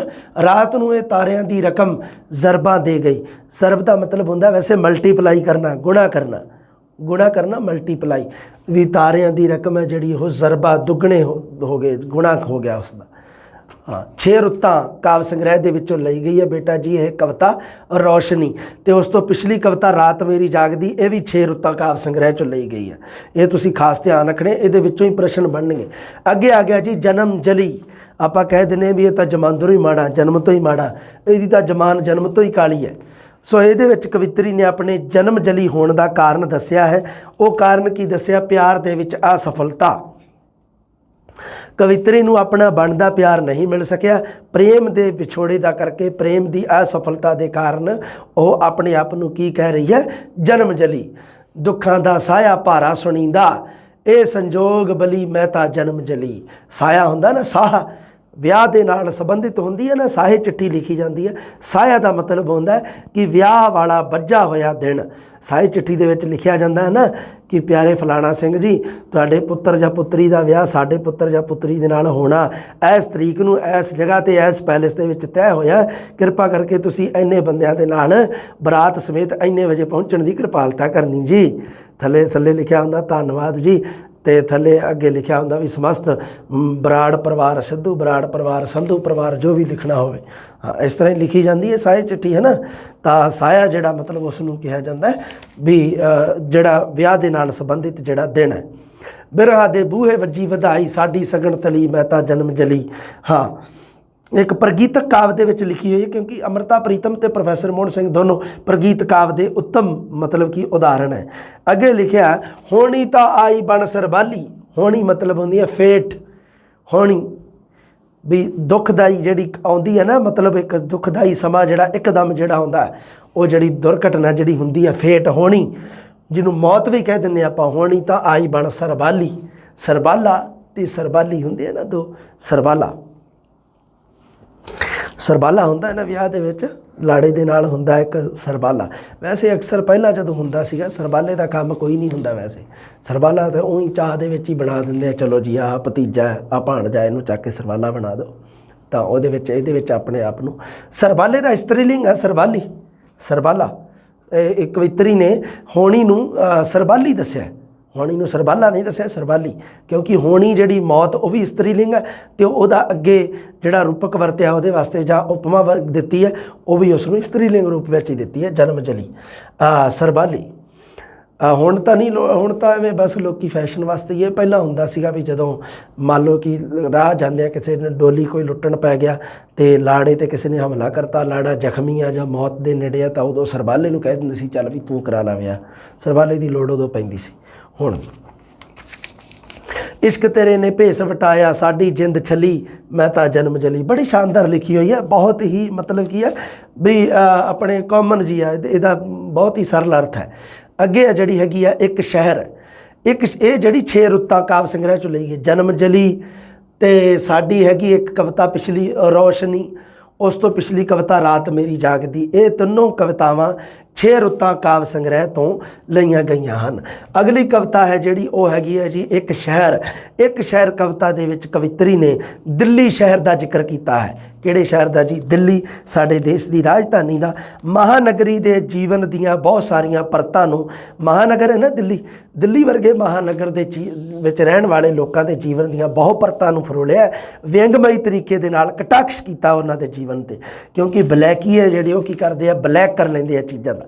ਬਲੈਕ ਦਾ ਮਤਲਬ ਤੁਹਾਨੂੰ ਪਹਿਲਾਂ ਵੀ ਦੱਸਿਆ ਸੀਗਾ, ਹੁਣ ਫੇਰ ਦੱਸਦਾ ਵੀ ਜਦੋਂ ਮੰਨ ਲਓ ਕਿਸੇ ਚੀਜ਼ ਦਾ ਪਤਾ ਲੱਗੇ ਵੀ ਇਸ ਚੀਜ਼ ਦਾ ਰੇਟ ਵਧਣ ਵਾਲਾ ਹੈ ਜਾਂ ਇਹ ਚੀਜ਼ ਦੀ ਸਮਾਜ ਦੇ ਵਿੱਚ ਘਾਟ ਹੋ ਗਈ, ਉਦੋਂ ਬਲੈਕੀਏ ਕੀ ਕਰਦੇ, ਉਸ ਚੀਜ਼ ਦਾ ਬਲੈਕ ਇਕੱਠਾ ਕਰਨਾ ਸ਼ੁਰੂ ਕਰ ਦਿੰਦੇ ਆ, ਉਸ ਨੂੰ ਮੁੜ ਕੇ ਉਸ ਨੂੰ ਤਿੱਗਣੇ ਚੌਕਣੇ ਦਾਮ ਦੇ ਵਿੱਚ ਬਾਜ਼ਾਰ ਦੇ ਵਿੱਚ ਵੇਚਿਆ ਜਾਂਦਾ ਹੈ। ਜੀਵਨ ਦੀਆਂ ਵਿਸੰਗਤੀਆਂ ਤੇ ਕਰੂਪਤਾਵਾਂ, ਦਿੱਲੀ ਦੇ ਵਿੱਚ ਮਹਾਨਗਰੀ ਦਾ ਜੀਵਨ ਆ ਜਿਹੜਾ, ਉਸ ਦੀਆਂ ਵਿਸੰਗਤੀਆਂ ਤੇ ਕਰੂਪਤਾਵਾਂ, ਕਰੂਪ ਆ ਕਿੰਨਾ ਭੈੜਾ ਜੀਵਨ, ਉਹਦੇ ਬਾਰੇ ਜ਼ਿਕਰ ਕੀਤਾ ਕਵਿੱਤਰੀ ਨੇ। ਇਹ ਬਹੁਤ ਸਾਰੇ ਸ਼ਬਦ ਬਸ ਲਿਖਿਆ, ਵੇਖ ਲਓ ਤੁਸੀਂ। ਜਿਹੜੀ ਫਸਲ ਤਾਰਿਆਂ ਬੀਜੀ ਕਿਸ ਨੇ ਚੋਰ ਗੁਦਾਮੀ ਪਾਈ। ਚੋਰ ਗੁਦਾਮੀ ਕਹਿੰਦੇ ਆ ਨਾ, ਬਲੈਕ ਗੁਦਾਮਾਂ ਦੇ ਵਿੱਚ ਚੋਰੀ ਕਰਕੇ ਰੱਖ ਲੈਣਾ, ਬਲੈਕੀ। ਬੱਦਲ ਦੀ ਬੋਰੀ ਨੂੰ ਝਾੜਾਂ, ਰਾਤ ਦੀ ਮੰਡੀ ਉੱਡਣ ਕੱਟੇ, ਚੰਦਰਮਾ ਇੱਕ ਭੁੱਖਾ ਵੱਛਾ, ਸੁੱਕੇ ਥਣ ਨੂੰ ਮੂੰਹ ਮਾਰਦਾ, ਧਰਤੀ ਮਾਂ ਕਿੱਲੇ ਤੇ ਵੱਜੀ, ਅੰਬਰ ਦੀ ਖੁਰਲੀ ਨੂੰ ਚੱਟੇ। ਸੋ ਇਹ ਹੈ ਜਿਹੜੀ ਇਹਦੇ ਵਿੱਚ ਬੜੇ ਸ਼ਾਨਦਾਰ ਤਰੀਕੇ ਨਾਲ ਦੱਸਿਆ ਗਿਆ। ਔਦ ਸ਼ਬਦ ਦਾ ਮਤਲਬ ਹੁੰਦਾ ਉਮਰ, ਇਹ ਤੁਸੀਂ ਧਿਆਨ ਦੇ ਵਿੱਚ ਰੱਖਣਾ, ਔਦ ਸ਼ਬਦ ਦਾ ਅਰਥ। ਅੱਗੇ ਦੇਖਦੇ ਹਾਂ, ਕੋਈ ਮੰਨ ਲਓ ਖਾਸ ਅਰਥ ਨਹੀਂ ਗਾ, ਅੱਗੇ ਕੋਈ ਅਰਥ ਇਸ ਤਰ੍ਹਾਂ ਦਾ ਨਹੀਂ ਗਾ ਵੀ ਜਿਹੜਾ ਮਤਲਬ ਵੀ ਤੁਹਾਡੇ ਸਮਝ ਤੋਂ ਬਾਹਰ ਹੋਵੇ। ਬੜੀ ਕਾਮਨ ਜੀ ਗੱਲ ਆ। ਬਾਕੀ ਮੈਂ ਤੁਹਾਨੂੰ ਗੱਲ ਸਿੱਧੀ ਜੀ ਦੱਸਦੀ ਹੈ ਵੀ ਇਹ ਵੀ 6 ਰੁੱਤਾਂ ਕਾਵਿ ਸੰਗ੍ਰਹਿ 'ਚੋਂ ਲਈ ਗਈ ਹੈ। 6 ਰੁੱਤਾਂ ਕਾਵਿ ਸੰਗ੍ਰਹਿ ਦੇ ਵਿੱਚੋਂ 4 ਕਵਿਤਾਵਾਂ ਲਈਆਂ ਗਈਆਂ। ਚਾਰਾਂ ਦੇ ਨਾਮ ਤੁਸੀਂ ਧਿਆਨ ਦੇ ਵਿੱਚ ਰੱਖਣੇ ਆ, ਉਹਨਾਂ ਦੇ ਨਾਲ ਸੰਬੰਧਿਤ ਕਾਵਿ ਸੰਗ੍ਰਹਿ 6 ਰੁੱਤਾਂ ਕਾਵਿ ਸੰਗ੍ਰਹਿ 'ਚੋਂ ਲਈ ਗਈ ਹੈ। ਜਿਹੜੀ ਇੱਕ ਸ਼ਹਿਰ ਕਵਿਤਾ ਹੈ ਜੋ ਦਿੱਲੀ ਸ਼ਹਿਰ ਦੇ ਨਾਲ ਸੰਬੰਧਿਤ ਆ, ਜਿਹਦੇ ਵਿੱਚ ਦਿੱਲੀ ਸ਼ਹਿਰ ਦੀਆਂ ਵਿਸੰਗਤੀਆਂ ਨੂੰ, ਕਰੂਪਤਾਵਾਂ ਨੂੰ, ਦਿੱਲੀ ਦੇ ਸਮਾਜ ਦੀਆਂ ਕੀ ਉਸ ਮਹਾਨਗਰ ਦੇ ਜੀਵਨ ਦੀਆਂ ਕੀ ਹੈ ਕਰੂਪਤਾਵਾਂ ਨੂੰ ਪੇਸ਼ ਕੀਤਾ ਹੈ ਵਿਅੰਗਮਈ ਲਹਿਜੇ ਦੇ ਵਿੱਚ। ਤੇ ਬਲੈਕੀਏ ਜੋ ਅੰਨ ਦੀ ਜਰਖੇ, ਅੰਨ ਦੀ ਕੀ ਕਰਦੇ ਆ, ਜ਼ਖੀਰੇਬਾਜ਼ੀ ਕਰ ਲੈਂਦੇ ਆ, ਮਤਲਬ ਅੰਨ ਨੂੰ ਇਕੱਠਾ ਕਰ ਲੈਂਦੇ ਆ, ਉਹਦੇ ਬਾਰੇ ਇਸ ਕਵਿਤਾ ਦੇ ਵਿੱਚ ਦੱਸਿਆ ਗਿਆ ਹੈ। ਬਹੁਤ ਹੀ ਸੌਖਾ, ਸਰਲ ਹੈ, ਕੋਈ ਦਿੱਕਤ ਨਹੀਂ। ਅੰਮ੍ਰਿਤਾ ਪ੍ਰੀਤਮ ਬਹੁਤ ਸ਼ਾਨਦਾਰ ਲਿਖਦੀ ਹੈ, ਜਿੰਨੀਆਂ ਵੀ ਗੱਲਾਂ ਸਾਰੀਆਂ ਉਹ ਆਪਣੀਆਂ ਕਲੀਅਰ ਹੈ ਅੰਮ੍ਰਿਤਾ ਪ੍ਰੀਤਮ ਬਾਰੇ। ਜੇ ਮੈਨੂੰ ਲੱਗੇ ਕਿ ਅੰਮ੍ਰਿਤਾ ਪ੍ਰੀਤਮ ਦੇ ਨਾਲ ਰਿਲੇਟਡ ਹੋਰ ਕੋਈ ਗੱਲ ਵੀ ਤੁਹਾਨੂੰ ਦੱਸਣੀ ਹੈ ਜਾਂ ਇੱਥੇ ਕਿਤੇ ਕੋਈ ਬਾਈ ਮਿਸਟੇਕ ਕੋਈ ਦੱਸੀ ਗਈ ਹੋਵੇ ਤਾਂ ਅਗਲੀ ਕੋਈ ਵੀ ਹੋ ਜੂਗੀ ਜਿਹੜੀ ਕਲਾਸ, ਉਹਦੇ ਵਿੱਚ ਆਪਾਂ ਇਸ ਨੂੰ ਵਧੀਆ ਕਲੀਅਰ ਕਰ ਦੇਵਾਂਗੇ, ਕੋਈ ਇਸ਼ੂ ਨਹੀਂ ਹੈ। ਅਜੇ ਤਾਂ ਆਪਣੀਆਂ ਕਲਾਸਾਂ ਐਵੇਂ ਚੱਲਦੀਆਂ ਰਹਿਣਗੀਆਂ। ਅੰਮ੍ਰਿਤਾ ਪ੍ਰੀਤਮ ਆਪਣੀ ਇੱਕੋ ਕਲਾਸ ਦੇ ਵਿੱਚ ਖਤਮ ਹੈ। ਅੰਮ੍ਰਿਤਾ ਪ੍ਰੀਤਮ ਕਿਉਂਕਿ +2 ਦੇ ਵਿੱਚ ਤਾਂ ਦੇ ਨਹੀਂ ਰੱਖੀ, ਇਸ ਕਰਕੇ ਇਹਦੇ ਵਿੱਚ ਅੰਮ੍ਰਿਤਾ ਪ੍ਰੀਤਮ ਵਾਲਾ ਜਿਹੜਾ ਚੈਪਟਰ ਹੈ ਸਾਰਾ ਆਪਾਂ ਕਰ ਲਿਆ। BA ਦੇ ਵਿੱਚ ਜੋ ਵੀ ਗੱਲਾਂ ਦੇ ਰੱਖੀਆਂ ਤੁਸੀਂ ਸਾਰੀਆਂ ਪੜ੍ਹਨੀਆਂ। ਇਹਨਾਂ ਕਵਿਤਾਵਾਂ ਨੂੰ ਤੁਸੀਂ ਵਾਰੀ-ਵਾਰੀ ਪੜ੍ਹਦੇ ਰਹਿਣਾ। BA ਦੀਆਂ ਕਵਿਤਾਵਾਂ ਦੇ ਵਿੱਚੋਂ ਪ੍ਰਸ਼ਨ ਜਦੋਂ ਪੁੱਛਦਾ ਐਗਜ਼ਾਮੀਨਰ ਤਾਂ ਵਿੱਚੋਂ ਪੰਕਤੀਆਂ ਦੇ ਕੇ ਪੁੱਛ ਲੈਂਦਾ ਹੁੰਦਾ ਵੀ ਇਹ ਕਿਹੜੇ ਕਾਵਿ ਸੰਗ੍ਰਹਿ 'ਚੋਂ ਆ, ਇਹ ਕਿਹੜੀ ਕਵਿਤਾ 'ਚੋਂ ਆ, ਇਹ ਕਿਹੜੇ ਕਵੀ ਨੇ ਰਚੀਆਂ। ਤਾਂ ਇਸ ਕਰਕੇ ਸਾਰੀਆਂ ਨੂੰ ਤੁਸੀਂ ਵਾਰੀ-ਵਾਰੀ ਪੜ੍ਹਦੇ ਰਹੋਗੇ, ਜ਼ਬਾਨ 'ਤੇ ਚੜ੍ਹ ਜਾਣਗੀਆਂ ਬਸ। ਇਸ ਤੋਂ ਇਲਾਵਾ ਜ਼ਿਆਦਾ ਇਹਨਾਂ ਨੂੰ ਰੱਟਾ ਚਾੜਨ ਦੀ ਲੋੜ ਨਹੀਂ ਤੁਹਾਨੂੰ। ਠੀਕ ਹੈ ਜੀ, ਅਗਲੀ ਜਮਾਤ ਦੇ ਵਿੱਚ ਜਲਦੀ ਮਿਲਦੇ ਹਾਂ ਜੀ। ਅੰਮ੍ਰਿਤਾ ਪ੍ਰੀਤਮ ਚੈਪਟਰ ਆਪਣਾ ਖਤਮ, ਅਗਲਾ ਕਵੀ ਲੈ ਕੇ ਜਲਦੀ ਆਪਾਂ ਹਾਜ਼ਰ ਹੁੰਦੇ ਹਾਂ ਜੀ। ਰੱਬ ਰੱਖਾ।